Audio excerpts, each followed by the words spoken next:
जय हिंद फ्रेंड्स। आज जो है मैं आप सभी को 17वीं बीपीएससी और जो 17वीं बीपीएससी का जो री एग्ज़ाम हुआ था और उसमें जो मैथ्स और रीजनिंग के जो भी सवाल पूछी गई थी, और जैसा कि आप सभी को हमारे चैनल में जो भी सीरीज स्टार्ट हुआ था उसमें PYQs का भी सीरीज स्टार्ट है। उसमें ये जो है आपका 9th लेक्चर होगा और इस लेक्चर में जो है मैथ्स और जो रीजनिंग्स हैं उनको मैं एक्सप्लेन करूँगा, आपको टॉपिक वाइज बताऊँगा। एक्सप्लेन तो नहीं कर पाऊँगा बट जो टॉपिक वाइज बताता हूँ, जो आपको एनालाइज करता हूँ, वे तो आपको हर वीडियो में मिलेंगे। तो आपने देख ही लिया होगा जो मैंने आज के बीपीएससी पोस्ट का वीडियो जो डाला है, SEO सब इलेक्शन ऑफिसर, तो आप लोग उस वीडियो को देख लीजिए। काफ़ी इम्पोर्टेंट पोस्ट है भाई, आपको उसका लिंक प्रोवाइड कर दूंगा डिस्क्रिप्शन में, आप लोग वहां से देख सकते हैं कि नहीं। तो चलिए आज का जो वीडियो है स्टार्ट करते हैं। तो देखिए, मैथ से और रीजनिंग से काफ़ी कम सवाल आते हैं। हालांकि जीएस का पोर्शन बहुत ही मेजर लेवल का जीएस का जो सेक्शन है, और माइनर में थोड़ा बहुत आ जाते हैं मैथ और रीजनिंग, ये सब चीज़ें। और इसमें जो सवाल पूछी गई थी, मुझे बहुत ही अच्छा लगा सवाल देखकर, क्योंकि आप लोग पढ़े ही होंगे जो ये सब अर्थमेटिक प्रोग्रेशन जो है कि नहीं, AP जिसको बोलते हो आप लोग, ये 10th क्लास में हम लोग बहुत बनाए थे कि नहीं। 13वां पद निकालिए, 14वां पद निकालिए, nवां पद क्या होगा, तो वही सवाल देखा मुझे तो बहुत अच्छा लगा यार। तो ये उससे संबंधित है, सीरीज से संबंधित है कि नहीं। और अगला देखते हैं सवाल क्या है। तो ये विविध टॉपिक से, मतलब विविध में ये सब मिलाकर जो है विविध से बनाया गया है। इससे 2 सवाल आई है। और मोटर साइकिल का संबंध बैटरी में उसी प्रकार है जिस प्रकार जीवन का संबंध किससे है भाई। तो जीवन का संबंध किससे है, तो पृथ्वी से है।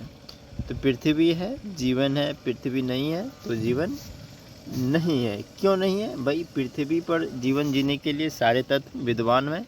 जैसे यहाँ पर वायुमंडल है, जलमंडल है, स्थलमंडल है और जैव मंडल है कि नहीं। और जैव मंडल जो है ये तीनों का संयोग से बनता है वायुमंडल, और स्थल मंडल और क्या बोलते हो उसको, जल मंडल। इससे जो है जैव मंडल का निर्माण होता है। तो यहाँ पर तुलनात्मक है, ये रीजनिंग का सवाल है कि नहीं। तो आगे देखते हैं क्या है। तो वर्गीकरण जो क्लासिफिकेशन है उनसे भी सवाल पूछी गई है। अक्षरों का वह समूह चुने जो दूसरे से भिन्न हो, तो आप लोग चुन सकते हैं यहाँ पर। और आगे का मैं तो यहाँ पर मेरा उद्देश्य क्या है, आपको टॉपिक बताना कि किस टॉपिक से कितने सवाल आते हैं, ताकि आप उस टॉपिक को एक स्ट्रॉन्ग वे में तैयारी कर सकते हो कि नहीं। तो कुट लेखन और कुट वाचन ये क्या है, मतलब कोई भी वर्ड्स दे देंगे आपको और उस वर्ड्स को दूसरे वर्ड से तुलना कर कुछ ऐसे वर्ड्स होते हैं जो आपको उसमें से फाइंड करना पड़ता है, तो उसको हम कुट लेखन या कुट वाचन कहते हैं कि नहीं। तो यहाँ पर उसका जो एक्सप्लेनेशन है काफ़ी शानदार है। तो यहाँ पर आप एक्सप्लेनेशन को रीड कर सकते हैं। तो आगे का टॉपिक देखते हैं क्या है।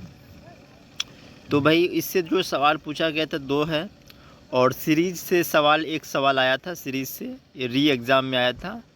तो सीरीज देख सकते हैं आप, सीरीज को आप लोग इग्नोर नहीं कीजिएगा है कि नहीं। सीरीज को आप साथ में तैयारी के साथ में लेकर चलना पड़ेगा आपको, अगर आपको सिलेक्शन लेना है तब।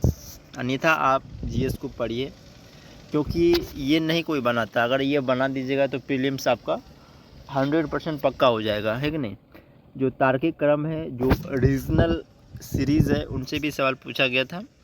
और जो रिश्ता है, जो रिलेशन है, उनका जो एक्सपेरिमेंट है, उनसे भी सवाल पूछा गया था। और आगे का देखिए, दिशा परीक्षण जो डायरेक्शन एक्सपेरिमेंट है, उनसे भी सवाल पूछा गया था। इनसे 2 सवाल। और जो वॉच है और जो कैलेंडर है उनसे ये सवाल पूछा गया था। एक और दो सवाल, तो ये 2 सवाल जो है बीपीएससी जो है इस साल पूछा गया था, है कि नहीं। तो काफ़ी देखिए 2 सवाल इससे आ गया। अगर आप घड़ी और कैलेंडर को पढ़ लेंगे, 2 सवाल बना लेंगे, कितनी अच्छी बात है कि नहीं। तो 3 सवाल आया था, 3 सवाल देखिए, 4 सवाल आया था। अरे भैया दो मतलब एग्ज़ाम में जो है एक ही एग्ज़ाम है, बीपीएससी 17वीं और री एग्ज़ाम जो कैंसिल हुआ था, तो उसमें जो है 4 क्वेश्चन आ गया। अरे इसको तो रट लेना है आपको। ये जो घड़ी वाला है सेक्शन, घड़ी और जो कैलेंडर है, इनको तो रट लेना है, क्योंकि इससे 4 सवाल आया है कि नहीं। आप पूरे मध्यकालीन भारत पढ़ोगे, आप पूरे प्राचीन भारत का इतिहास पढ़ोगे, है कि नहीं। उनसे इतना सवाल नहीं आएंगे भाई। यहाँ पर देखिए 2 टॉपिक से इतना सवाल आया। अब यही तो PYQs का खासियत है। अगर आप PYQs को अच्छे से कर लेते हो तो आपका प्रीलिम्स कहीं नहीं जाएगा, है कि नहीं। देखिए वेन डायग्राम से भी सवाल पूछा गया था। एक सवाल है लुप्त पद जो है, कुछ हाई हिडन जो है टर्म्स है, वो हिडन कर दिया गया, आपको वहाँ पर उसको भरना है। और ये है गणितीय संक्रियाएं, कैलकुलेशन से भी सवाल पूछा गया था। और आकृति गणना, यहाँ पर जो स्टेप कैलकुलेशन है, इनसे भी सवाल पूछा गया था। और आगे देखते हैं क्या है, लुप्त निकालना। तो ये देखिए आज लगभग जो मैंने टॉपिक डिस्कस किया, लगभग 12 टॉपिक था। तो जो टॉपिक मैंने यहाँ पर आपको बताया है, लगभग सभी जो टॉपिक है काफ़ी इम्पोर्टेंट है, जिनसे सवाल हर साल, ये तो मैं 17वीं और री एग्ज़ाम के बारे में बताया 12 टॉपिक।